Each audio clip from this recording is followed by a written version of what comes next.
This is BBC Newsline, the headlines this Tuesday evening. The death of Dennis Hutchings. Prosecutors say the case against him for a Troubles-related crime was in the public interest. The former soldier spoke to the BBC before he died. It's not my name just being cleared, it's the whole system, which is wrong. He was on trial for the shooting of 27-year-old John Pat Cunningham, who had learning difficulties in 1974. I'm very conscious that there's a grieving family. I'm very conscious also of the family of John Pat Cunningham, who are also grieving, and for 47 years now have been campaigning for truth and justice. As new figures reveal just how long health waiting lists are for children here, we hear one mother's story. You know, when a child develops scoliosis, you can't wait on a waiting list. It develops too quick, you know, and the child, you know, suffers, you know, mentally, physically. Also on the programme, calls for Stormont to help Afghan musicians get out of the country and resettle here. Former Ulster and Ireland captain Rory Best takes his first steps into coaching, and it begins in international rugby. And many places end the day on a dry note, but will the dry conditions follow us into Wednesday? Find out later in the programme.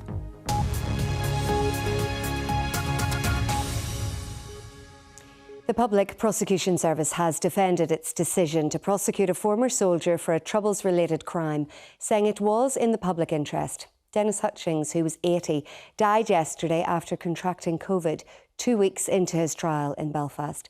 He was charged with the attempted murder of John Pat Cunningham, a 27-year-old man with learning difficulties who was shot in the back as he ran from an army patrol in Benburb in 1974. In a statement, Mr Cunningham's family say they want to give Mr Hutchings' family time to grieve, and they will respond in more detail when appropriate. Unionist politicians have criticised the decision to bring the trial. Our Home Affairs correspondent Julian O'Neill has this report. The trial of Dennis Hutchings was due to last 4 weeks. Now it's as good as over without a verdict. He had major health problems and in an interview with BBC News at the outset of the trial spoke of what he viewed as an injustice against him and other veterans investigated over Troubles killings. My consultant has given me roughly 6 months to live with the problems I've got. So that's why I want to get this done before I die. You want to see your name cleared?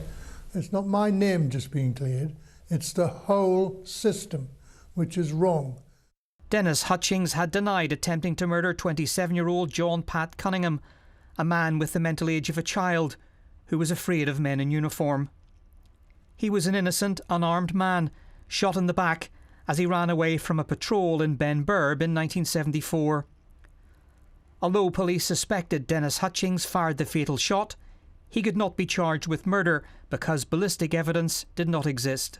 The family of John Pat Cunningham issued a statement through their solicitors in which they said they would not be giving interviews. The statement went on to say there had been no proper investigation into the shooting until recently.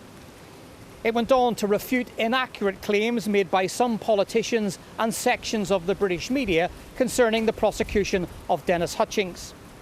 It concluded much of their reaction is framed by the fact the victim was an Irish Catholic and one who posed no threat whatsoever. Unionists claim today the case should not have been brought, including on the grounds of the military veterans' health. But the PPS defended its approach in a detailed statement. It said a police investigation presented evidence in 2015 which was not previously available.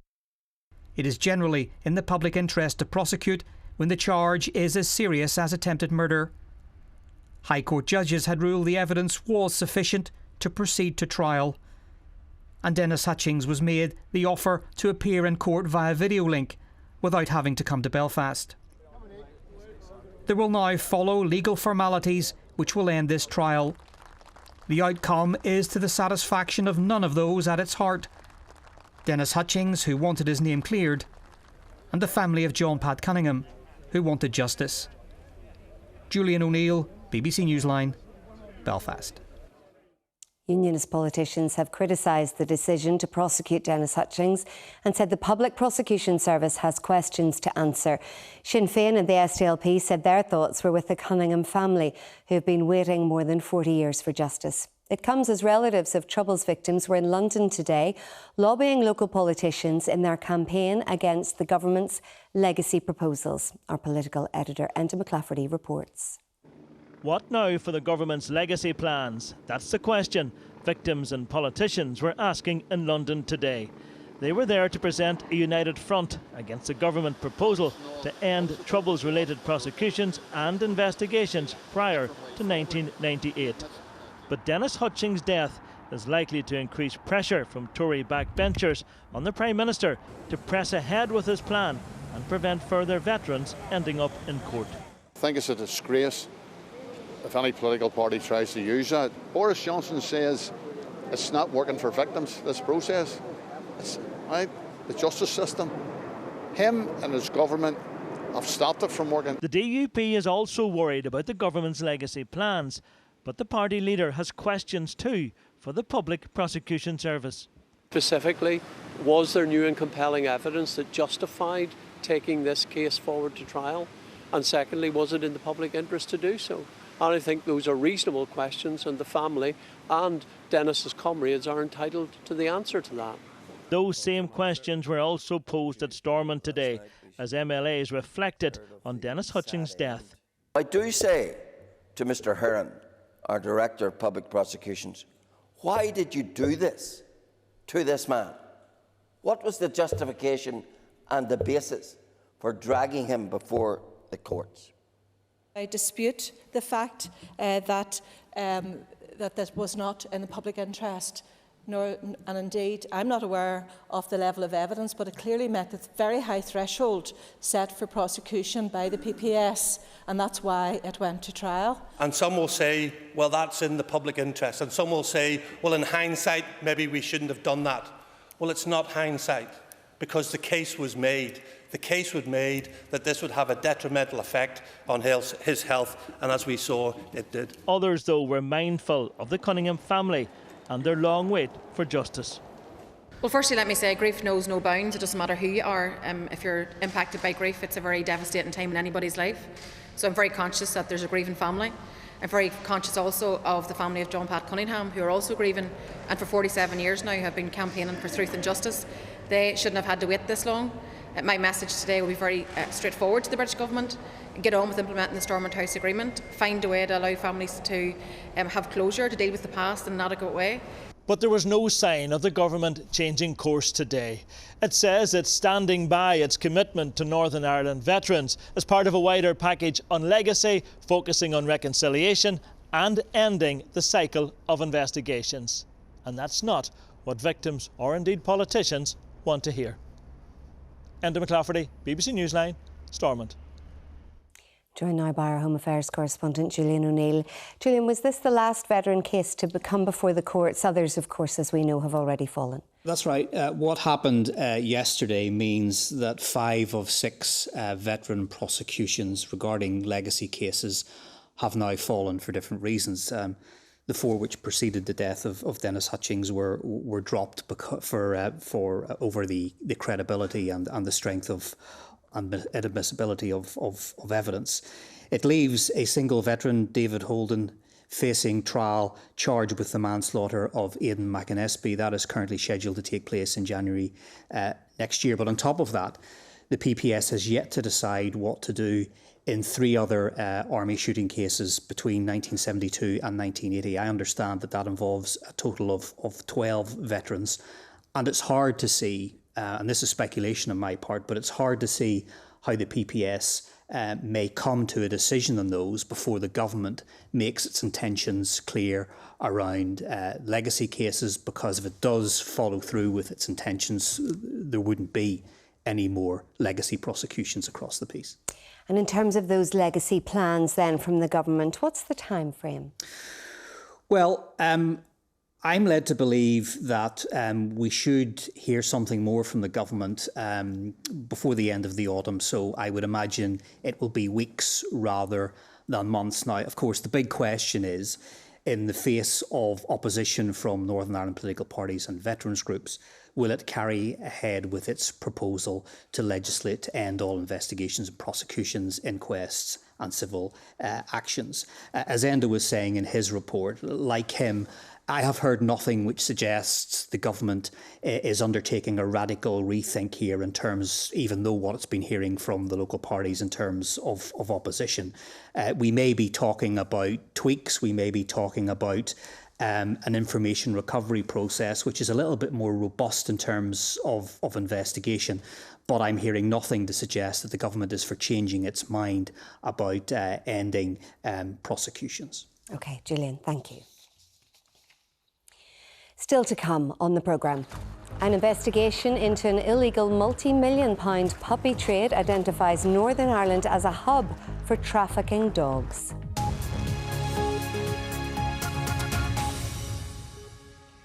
"24 children in Northern Ireland with confirmed or suspected cancer have had to wait over a year to see a consultant.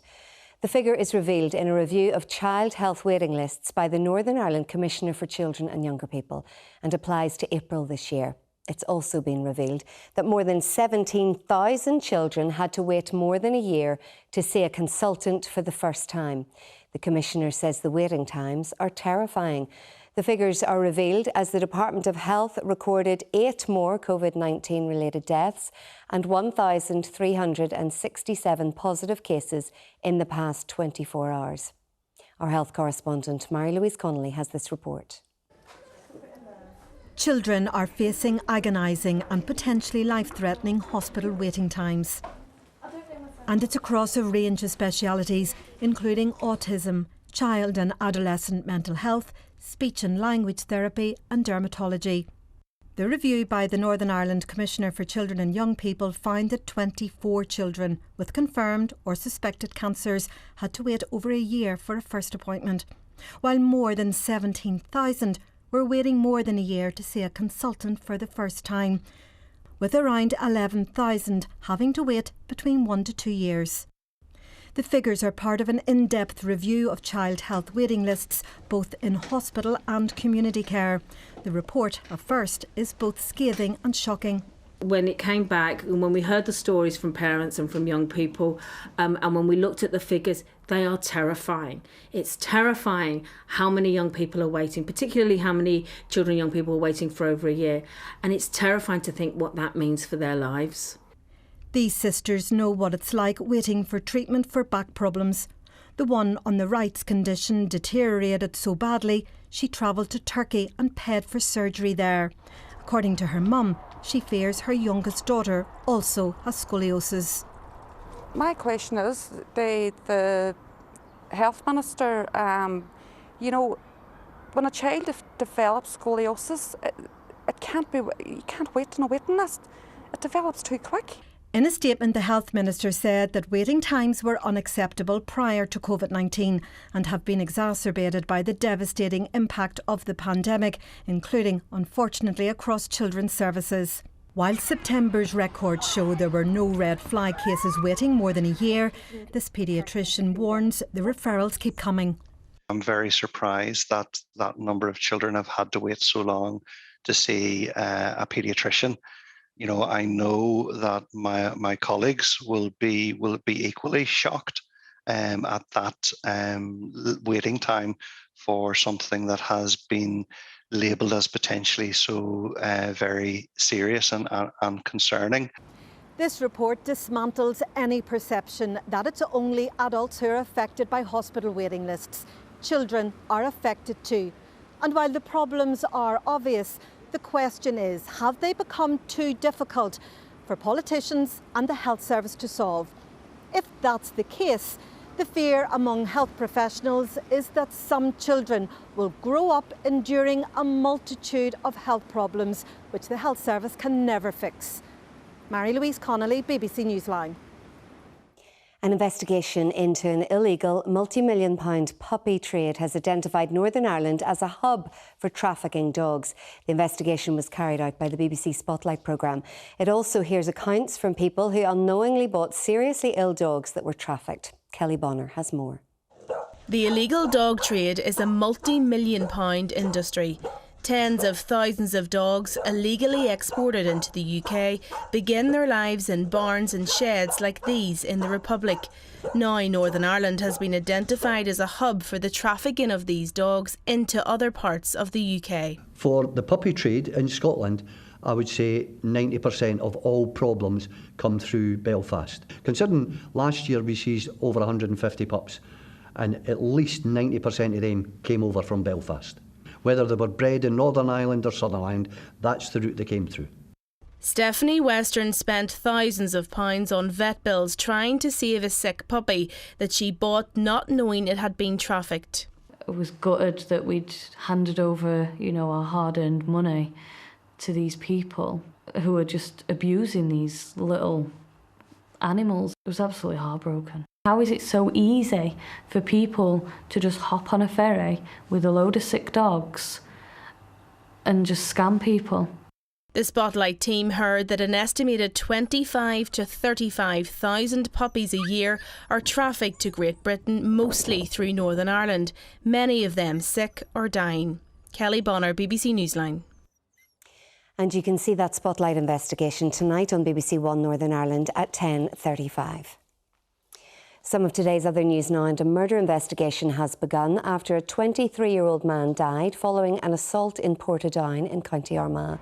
The man who died in hospital was Jake Bailey Sloan from the town. The police say he was attacked outside a pub on Sunday. Detectives are questioning a 22-year-old man. Sainsbury's is closing its store in Craigavon, with one trade union warning over 100 workers' jobs are at risk. The supermarket described the decision as difficult and says it's doing everything it can to find alternative roles within Sainsbury's.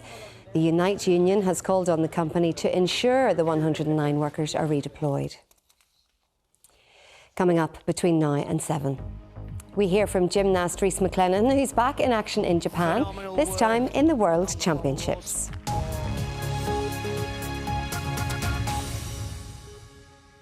A landmark shared education campus in Omagh will cost almost £60 million more than initially estimated. Only 1 in 6 of planned schools have been built on the Struil campus so far, despite work beginning 8 years ago. Our education correspondent Robbie Meredith has more. It's the biggest school building project ever in Northern Ireland. Eventually 4,000 pupils in 6 schools will be housed on the site of the former Lissanelli Army Base in Omagh. But only one Arvely Special School has been built so far, and Struil has been dogged by delays. It was initially due to be finished by 2020. That slipped. It's either got to be September 2022 or possibly 2023. The latest target date in the saga is now 2025. That means the cost has risen to almost £250 million. In overall terms, the estimated cost has risen from £169 million in 2016 to £228 million in 2021. That big rise is down to inflation and additional construction costs. But with the price of building materials like timber and steel going up again in recent months, could that already big bill go even higher? I think it would be a very foolish man who said costs won't rise further. They're still rising today. Our projections are that they will be rising early into next year as well. The important thing, however, is that the Finance Minister has recognised this problem in construction, and going forward, executive contracts will include a clause to allow for increased inflationary pressures for contractors. But it's likely to be well into next year before those contractors are actually appointed to build Struil, though Mark Spence still thinks 2025 is possible. The schools should have been finished and occupied some years ago now, and we know the contracting market is very hungry for this opportunity. It is a very large project, and we're very keen to get involved. For now, the 5 Omagh schools and their pupils still face a waiting game. Robbie Meredith, BBC Newsline.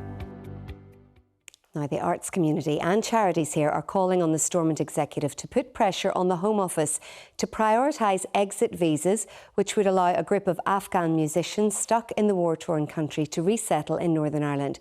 It's part of a UK-wide push by artists to ensure musicians get access to asylum status.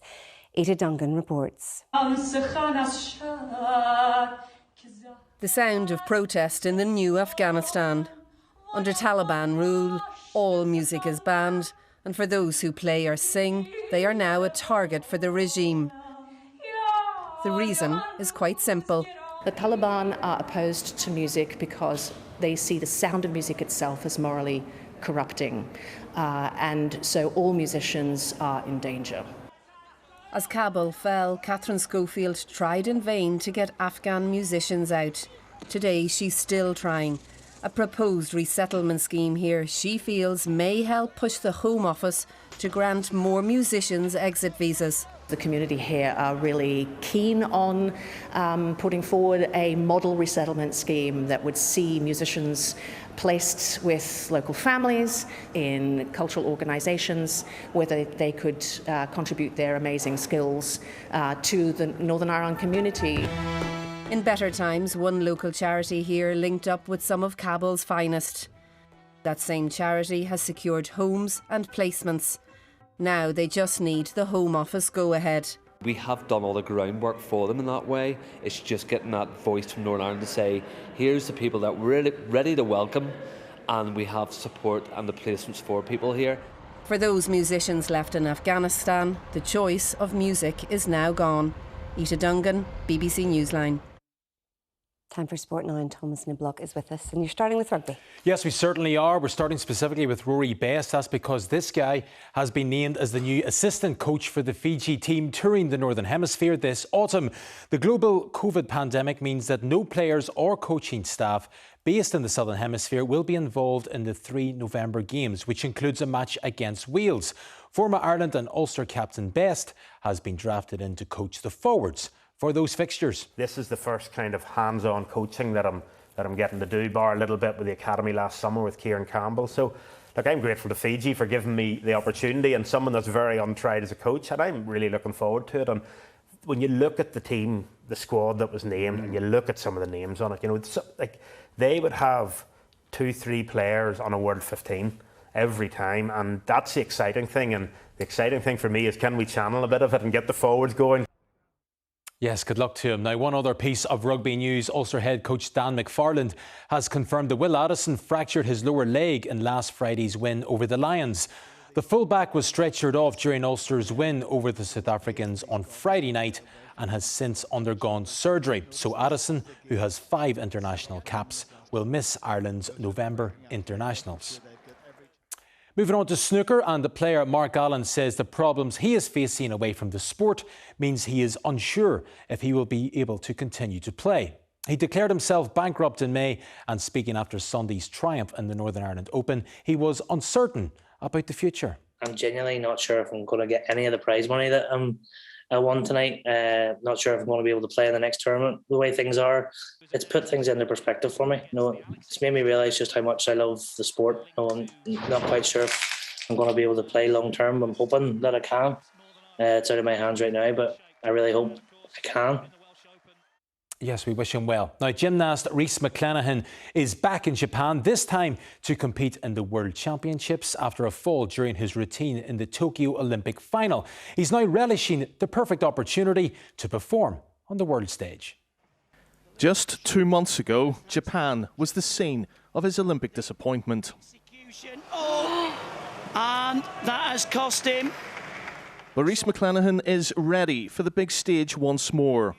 Yeah, I think it was the best thing for me to have that immediate another major after this, you know, World Championships, and I feel like the competition is going to be even more difficult here because there's some guys that didn't quite squeeze onto that Olympic team for the bigger nations like China or Japan that are going to these World Championships, as well as the people that were at Olympics, and the competition is going to be a lot more fierce.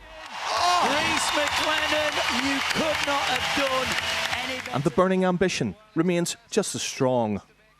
It's the gold medal. I want to be world champion, and after I win these World Championships, I want to win multiple World Championships and multiple Olympic Games. It doesn't stop at each major event, even after Tokyo. That's why it didn't feel like my world had crashed down on me, because I'm thinking ahead to the next one. Even if I had won Olympic Games, I would have been thinking, okay, now World Championships, we need to add that. And that's just the way my brain works. Of course, after a big win, it's nice to like look back and say, okay, look how far I've come. But again, even after a win, I'm looking forward to the future. McClenahan's quest for the world title begins with qualification tomorrow. Nigel Ringland, BBC Newsline. Yes, we wish him well. We'll let you all know how Reece gets on tomorrow night on BBC Newsline. For the time being, Tara, that is the sport. Fingers crossed for him, Thomas. Thank you. Let's get the weather now. Barra's here. Thanks very much, Tara. We got off to an unsettled start today. We had some hefty downpours, but it was warm. Temperatures in quite a few spots, 19 degrees, so well above average for the time of year. But colder air is in the forecast. A few showers this evening perhaps, but it'll turn dry and cold overnight. Temperatures widely in the single figures, 4 or 5 Celsius perhaps in some countryside areas. But with clear skies tonight, it's going to be a fine start tomorrow. There will be plenty of dry weather, some good amounts of sunshine. Very small chance that parts of South Down could see a little bit of damp weather in the morning, but most other places a dry day, westerly winds, and if we make our way into the afternoon, just the odd isolated shower dotted here and there. 1 or 2 could be on the heavy side, but temperatures take a tumble, 12 or 13 degrees, and with the westerly wind, especially towards the north coast, it'll feel a little bit cooler than that, but a lot of dry weather and a lot of sunshine aside from those showers. Tomorrow evening, a weather front makes its way in from the northwest, and that will gradually make its way eastward. Some of it could be heavy tomorrow night, and behind it, that's when the real cold air begins to arrive. And tomorrow night's very chilly. Temperatures widely in and around 5 to maybe 7 degrees at best. In the countryside, colder than that, we could see temperatures close to 0. So there will be a chill in the air first thing on Thursday. And throughout the day, we hold on to the winds. In fact, we could have gales around coastal areas through the day, making it feel quite chilly. But apart from a few isolated showers, it is shaping up to be a largely dry day, some good amounts of sunshine coming and going. Temperatures, though, will take a bit of a hammering, 9 to 12 degrees.